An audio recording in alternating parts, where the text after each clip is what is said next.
బెదిరించడం, భయపెట్టడం, కరపత్రాలు వదిలి వెళ్లటం, మందు పాత్రలు అమర్చడం తప్ప మట్టుబెట్టడం అన్నది కొంతకాలంగా చేయని మావోయిస్టుల చర్యలతో ఏజెన్సీ ప్రాంతాల్లో మళ్లీ భయాందోళన మొదలైంది. ములుగు జిల్లాలో పోలీస్ ఇన్ఫార్మర్ నెపంతో 2 గిరిజనులను అత్యంత దారుణంగా హతమార్చారు. తమ కదలికలపై పోలీసులకు సమాచారం ఇవ్వడం మానుకోవాలని పలుమార్లు చెప్పినా వినకపోవడంతో ఈ ఘటనకు పాల్పడినట్లు లేఖలో మావోయిస్టులు వెల్లడించారు. నక్సల్స్ దుశ్చర్యల్ని ఎట్టి పరిస్థితిలో ఉపేక్షించేది లేదన్న ములుగు పోలీసులు రాష్ట్రంలో కోల్పోయిన ఉనికిని చాటుకోవడం కోసమే నక్సల్స్ ఇలాంటి దారుణాలకు ఒడిగడుతున్నారని స్పష్టం చేశారు.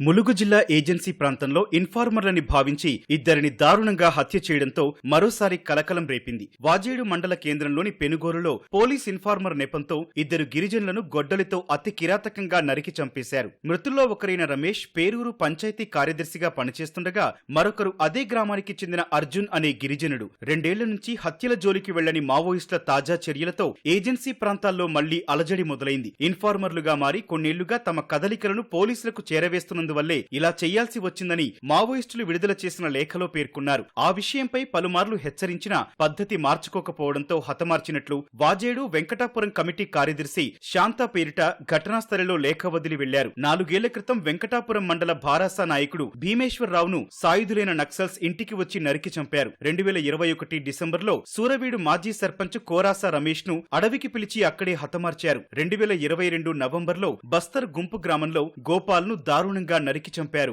ఇన్ఫార్మర్లు ఇస్తున్న సమాచారంతోనే ఇటీవలి ఎన్కౌంటర్లలో నక్సల్స్ మృత్యువాత పడుతున్నారని భావిస్తున్న మావోయిస్టులు అలాంటి వారిపై దృష్టి సారించినట్లు తెలుస్తోంది. ఇన్ఫార్మర్లుగా వ్యవహరించే వారిని మట్టుబిడితేనే గుట్టు కాపాడుకోగలమని భావిస్తూ దాడులకు తెగబడుతూ అమాయకుల ప్రాణాలు తీస్తున్నారని స్థానికులు ఆరోపిస్తున్నారు. చాలా ఏళ్ల తర్వాత మరోసారి 2 హతమార్చడంతో ఎప్పుడు ఏం జరుగుతుందో తెలియక ఏజెన్సీ వాసులు బిక్కుబిక్కుమంటూ కాలం వెళ్లదీస్తున్నారు. తెలంగాణలో కోల్పోయిన ఉనికిని చాటుకోవడం కోసమే ఆదివాసీలపై మావోయిస్టులు వరుస అఘాయిత్యాలు, మానవ హక్కుల ఉల్లంఘనలకు పాల్పడుతున్నారని ములుగు ఎస్పీ శబరీష్ పేర్కొన్నారు. ఛత్తీస్గఢ్ ములుగు జిల్లా సరిహద్దుగా ఉన్న కర్రేగుట్ట అటవీ ప్రాంతాన్ని గెరిల్లా బేస్ గా మార్చే ప్రయత్నంలో భాగంగానే వరుస అఘాయిత్యాలకు పాల్పడుతూ ప్రజల్ని భయభ్రాంతులకు గురి చేస్తున్నారని తెలిపారు. మావోయిస్టు పార్టీకి సహకరించడం లేదని, విద్యావంతుడైన ఉయిక రమేష్ ను ఒత్తిడి చేసినా పార్టీలో చేరటం లేదని, ఉయిక అర్జున్ ను పోలీస్ ఇన్ఫార్మర్లుగా ముద్రవేసి అత్యంత పాశవికంగా నక్సల్స్ హత్య చేశారని ఎస్పీ తెలిపారు. మావోయిస్టుల దుశ్చర్యల్ని ఎట్టి పరిస్థితుల్లో ఉపేక్షించేది లేదన్న పోలీసులు ఆదివాసీ ప్రజల హక్కుల రక్షణకై మరింతగా కృషి చేస్తామని తెలిపారు.